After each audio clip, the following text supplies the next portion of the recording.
Now, Ahmadinejad comes to New York, which has the largest Jewish population on the planet outside of Israel, and he's going to give a speech on the Day of Atonement, the holiest day in the Jewish calendar tomorrow, Yom Kippur, the Day of Atonement, which is, I don't know, the equivalent in the Christian calendar of Easter Sunday. It would be like going to say, I'm going to kill all Christians on Easter Sunday. In some ways, you may say that Ahmadinejad is making it easy for Israel to strike Iran as soon as possible. The world will actually cheer if they did so. They will cheer behind the scenes, never in front of the scenes. But nevertheless, the UN stands for a place where there should be no racism expressed. And yet we have a genocidal maniac repeating the rhetoric of Adolf Hitler. Hitler was smarter than Ahmadinejad. Hitler never even said what Ahmadinejad said, and look what Hitler did. Now, here's a man who said he's going to kill all the Jews in Israel. He's going to wipe them off the planet. I have an Italian friend who says to me, just this morning, Michael, he says to me, I don't understand Jewish people. How do they vote for Democrats when Obama stabs them in the back? I said, you ask them the question. The next time you serve them a plate of spaghetti, don't ask me. Because I have no answer for liberal Jews.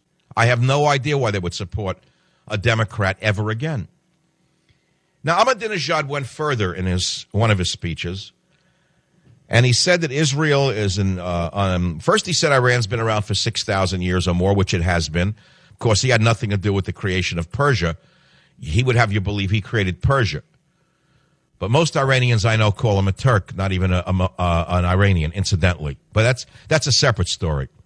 Ahmadinejad is to Iran what Hitler was to Germany. Hitler was an Austrian, and they say Ahmadinejad is really of Turkish descent. He's not really an Iranian. And yet he is making the Iranian people an embarrassment on the planet. He then went on to say that although Iran has been around 6,000 years, which it had been as Persia, of course, it has been a great nation until, of course, the mullahs stole it from the people with the Iranian Revolution caused by Jimmy Carter. He then said Israel has no history in the Middle East. Israel didn't even exist, he said, before 70 years ago. And it has no relationship to the area in which it exists. Well, I'll remind the genius from Iran that Jordan was created in 1946. The United Arab Emirates was created in 1971.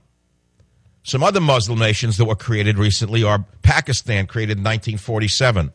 Brunei, 1984. Bangladesh, 1971. Bahrain, 1971. But you don't hear people getting up at the UN saying Pakistanis have no connection to Pakistan and the nation should be wiped off the planet. Bahrain, created in 71. Bangladesh, 71. Brunei, 84. Pakistan, 47. Qatar, 71. UAE, 71. Jordan, 1946. Other nations created since 1940 are the following. Israel, of course, was created in 1947 by the United Nations, but Jews have been in the area at least since biblical days. Other nations created since 1940, Mr. Ahmadinejad, include Algeria, Angola, Benin, Burkina Faso, Burundi, Cameroon, Cape Verde, Central African Republic, Chad, Congo, Ivory Coast, Djibouti, Equatorial Guinea, Eritrea, Gabon, Gambia, Ghana, Guinea-Bissau, Kenya, Lesotho, Madagascar. That's only a partial list of nations created since 1940. And yet, once again, Hitler is back, singling out Jews and the Jewish nation, not only with a lie, the big lie, but saying he's going to kill all of them. And our president goes to the UN and doesn't say one word about any of these things. Instead, he begs this band of gangsters in silk suits who live out of the American taxpayers' hard work, and he begs the audience of gangsters at the UN to forgive him for the video, when we all know the video had almost nothing to do with the blow-up of the Arab Spring, which is Obama's greatest failure.